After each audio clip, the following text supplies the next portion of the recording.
அனைவரும் அவசியமாக தெரிந்து கொள்ள வேண்டிய ஒரு விஷயம். அதே போல அனைவர் உள்ளத்திலும் ரொம்ப ரொம்ப ஆர்வமாக தெரிந்து கொள்ள வேண்டிய ஒரு ரகசியம்.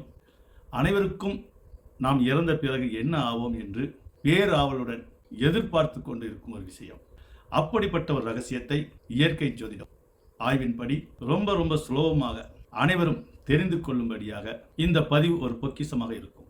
பொதுவாக அனைவரும் நாம் இறந்த பிறகு தேவலோகம் செல்வோமா, யமலோகம் செல்வோமா என்று மனக்குழப்பத்துடனே இந்த மண்ணில் பிறந்த அத்தனை மனிதர்களுக்கும் ஏதாவது ஒரு குறை இருந்து கொண்டே இருக்கும்.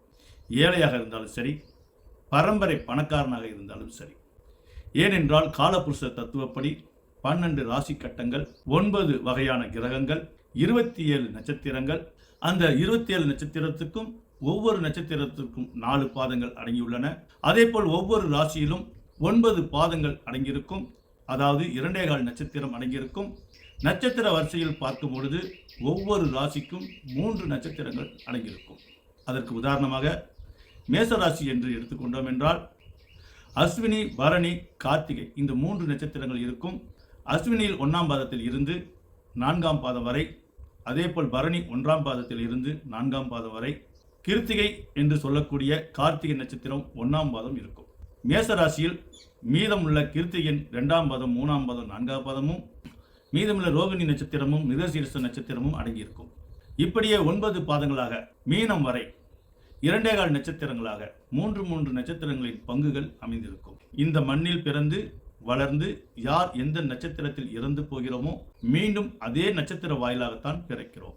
ஒவ்வொரு மனிதனும் ஒவ்வொரு பிறவியிலும் தான் செய்யக்கூடிய நல்லது கெட்டதுக்கு தகுந்த மாதிரி தான் மறுபிறவி என்ற வாழ்க்கை அவனுக்கு அமையும். எத்தனையோ பேர் எவ்வளவோ சொல்லலாம், எனக்கு மறுபிறவி நம்பிக்கை இல்லை என்று. யார் என்ன சொன்னாலும் சரி, கண்களை மூடிக்கொண்டாலும் சரி, நீங்கள் சாப்பிட்டாலும் சாப்பிடாட்டியும் சரி, இந்த உலக இயக்கம் என்பது ஒரு பேர் இயக்கம். அது இயங்கிக் கொண்டே இருக்கும். சூரியனை மையமாக வைத்து மற்ற கிரகங்கள் எல்லாம் அதன் ரொட்டேட்டில் வந்து கொண்டே இருக்கும். நம்ம உயிர் எந்த நேரத்தில் எந்த நொடி இதில் கர்ப்பப்பையில் நமக்கு விந்தணுக்களாக விழுகிறதோ அதுதான் லக்ன புள்ளியாக அமைகிறது. இந்த லக்ன புள்ளி என்ன நட்சத்திரத்தில் இருக்கிறதோ, எவ்வளவு டிகிரி செல்சியஸில் இருக்கிறதோ அதை வைத்து அவருக்கு இந்த மண்ணுலகில் என்ன கெப்பாசிட்டி வழங்க வேண்டும் என்று இறைவன் தீர்மானிக்கிறான். அதன்படிதான் ஒவ்வொருவரும் அந்த அதிர்ஷ்டத்தை பெறுகிறார்கள். அதிலும் கிடைத்த அதிர்ஷ்டத்தை சரியாக பயன்படுத்த முடியாமல் தனக்கு விதித்த விதி ஒன்று, தனக்கு நடந்த நடப்பு ஒன்று என்று சில விஷயங்கள் இயற்கைக்கு மாறாக, தெய்வ அனுஷ்டானங்களுக்கு மாறாக நடப்பதுண்டு. அதுதான் தீய சக்தி என்று சொல்கிறோம். தெய்வ சக்தி எந்த அளவுக்கு இருக்கிறதோ அதே போல் தீய சக்தியும் இருக்கத்தான் செய்கிறது. எது எப்படி இருந்தாலும் வாழ்வில் எவ்வளவு கஷ்ட நஷ்டங்கள் நம்மை துரத்தினாலும் அதிலெல்லாம் மீண்டு யார் ஒருவர் தன்னுடைய உடலுக்காக மட்டும் வாழாமல் தன்னுடைய உயிருக்காகவும் வாழ்ந்து மடிகிறார்களோ அவர்களே உன்னத நிலைகளை அடைகிறார்கள். அப்படி என்றால் அந்த உன்னத நிலை அவர்கள் அடைய வேண்டும் என்றால் இதற்கு அவருக்கு ஆரம்பத்திலேயே, அதாவது லக்ன புள்ளி என்கிற உயிராம்சம் பெறுகிற நட்சத்திர சாரல் வழியாக இந்த அமைப்பு பிறக்கும் போதே அவனுக்கு விதிக்கப்படும். ஒருவர் இறந்த பிறகு எங்கு சென்றடைவார் என்று மிக துல்லியமாக ஜோதிட கணக்கில் ரொம்ப ஈஸியாக சொல்லிவிடலாம். அதைத்தான் இப்பொழுது யார் இறந்தால் எங்கே செல்வோம், சொர்க்கத்துக்கா நரகத்திற்கா?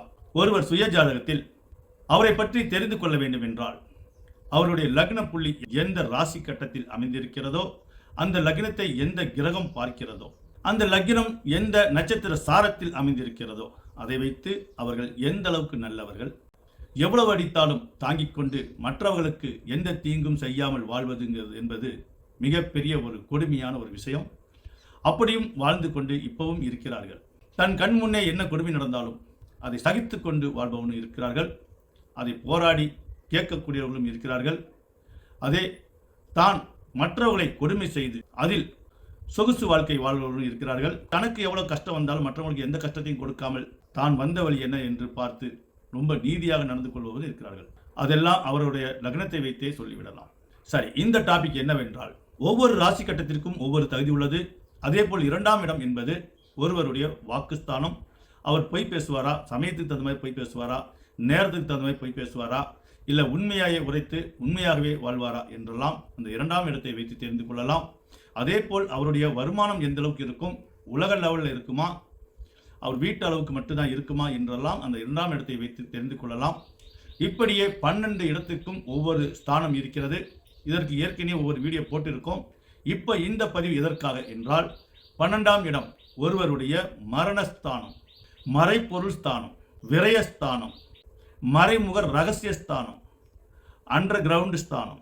ஒருவருக்கு எண்ணிலடங்காத பணம் கிடைத்து என்றதுக்கு மிஷின் வைத்து அந்த மிஷினை பராமரிக்க ஆள் வைத்து பணத்தை வெளியே வைக்க முடியாமல் புதைச்சி வைக்கக்கூடிய நிலையெல்லாம் ஏற்படுது என்றாலும் அதுக்கு அந்த 12ஆம் இடமே தான்.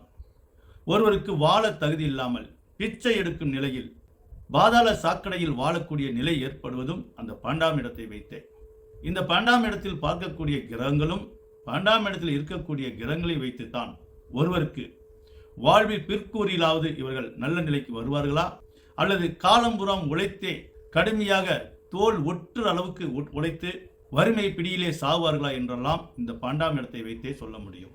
அப்படிப்பட்ட 12ஆம் இடம் உங்களுக்கு எப்படி அமைய வேண்டும் என்றால், நீங்க எந்த ராசிக்காரராக இருந்தாலும் சரி, உங்களுடைய 12ஆம் இடம் சுக்கிரன் வீடாக அமைந்து சுக்கிரன் அதில் ஆட்சி செய்தால் உங்களுக்கு இறந்த பிறகு தேவலோகம் கிடைக்கும். உங்க வாழ்வில் நீங்கள் எவ்வளவு கஷ்டப்பட்டாலும் நல்ல உன்னதமான பிறவி கிடைக்கும். அதாவது சொர்க்கலோகம் சென்றடைந்து உங்களுடைய கேள்விகள் எல்லாம் அங்கே தீர்க்கப்பட்டு மீண்டும் நல்ல கருவறையில் பிறந்து அடுத்த பிறவி நல்ல பிறவியாக அமையும். சுக்கிர வீடு என்றால் துலாம் மற்றும் ரிஷபராசி. அந்த 12ஆம் இடம் துலாம வீடாக இருந்து சுக்கிர வீடாக இருந்து அதில் சுக்கிரன் இருந்தால் மேற்சொன்னவைகள் நடக்கும். அதேபோல் குருவின் வீடு தனுசு அல்லது மீனம்.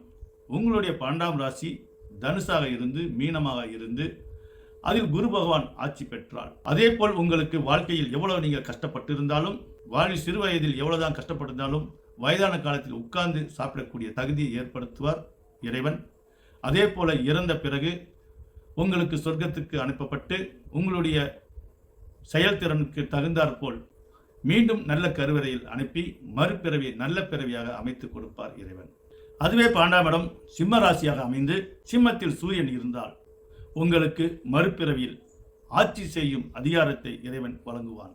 அதுவே உங்களுக்கு 12ஆம் இடம் கடகராசியாக அமைந்து அதில் சந்திரன் இருந்தால், இதெல்லாம் உங்க சுயஜாதகத்தில் இருக்கணும், அப்பொழுதுதான் இதெல்லாம் நடக்கும். அப்படி சுயஜாதகத்தில் 12ஆம் இடம் கடகராசியாக இருந்து அதில் சந்திரன் அமைந்திருந்தால் மறுபிறவில் உங்களுக்கு உங்களுடைய குழந்தைகள் உங்களை கீழவே நடக்க விட மாட்டார்கள். உங்களுக்காகவே வாழ்ந்து உங்களுக்காகவே மடிவார்கள். உங்களுடைய 12ஆம் இடம் மேசராசியாகவும் விருச்ச ராசியாகவும் அமைந்து அதில் செவ்வாய் ஆட்சி பெற்றால் உங்களுடைய மரணம் வீர மரணமாக அமையும். இராணுவத்தில் சேர்ந்து இறந்தவர்களுக்கெல்லாம் பார்த்தோம் என்றால், ஒன்று 12ஆம் இடம் செவ்வாயோட வீடாக இருக்கும், அல்லது செவ்வாய் அந்த 12ஆம் இடத்தை பார்த்திருக்கும். யாரெல்லாம் நேர்மையாக வீர மரணம் அடைகிறார்களோ அவர்கள் வீடுகளில் செவ்வாய் பார்வை பெற்றிருக்கும் அல்லது செவ்வாய் ஆட்சி பெற்றிருக்கும். அப்படி உள்ளவர்களுக்கு அடுத்த பிறவியில் வீர தளபதியாக, அதிகார போஸ்டாக, அரசாங்க உத்தியோகம் மெரிட்டிலேயே கிடைக்க பெறுவார்கள்.